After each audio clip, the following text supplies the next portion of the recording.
بسم اللہ الرحمن الرحیم۔ السلام علیکم دوستو۔ اقوال ذرّی: جو انسان دوسروں کو شک کی نگاہ سے دیکھتا ہے، حقیقت میں وہ اپنے کردار کی برائیاں دوسروں میں تلاش کرتا ہے۔ نہ جانے کون سی سازشوں کا ہم شکار ہو گئے، جتنے صاف دل تھے اتنے ہی داغدار ہو گئے۔ وہ رب آہٹیں بھی سنتا ہے اور پکار بھی، بس وہ ہمارا صبر آزماتا ہے۔ جو شخص اپنے راز چھپاتا ہے وہ اپنا اختیار اپنے ہاتھ میں رکھتا ہے۔ ہر گمشدہ چیز وہاں سے ملتی ہے جہاں سے وہ کھو جائے، سوائے اعتبار کے۔ جہاں وہ کھو جائے وہاں سے کبھی نہیں ملتا۔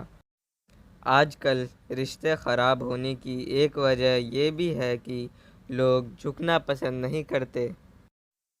اپنی زبان کو کسی کے عیبوں سے آلودہ نہ کرو، کیونکہ عیب تمہارے بھی ہیں اور زبانیں دوسرے لوگوں کی بھی ہیں۔ کسی مضبوط پہاڑ کا اتنا بوجھ نہیں ہوتا جتنا بے قصور پہ تہمت لگانے کا ہوتا ہے۔ Thanks for watching. Please subscribe my channel.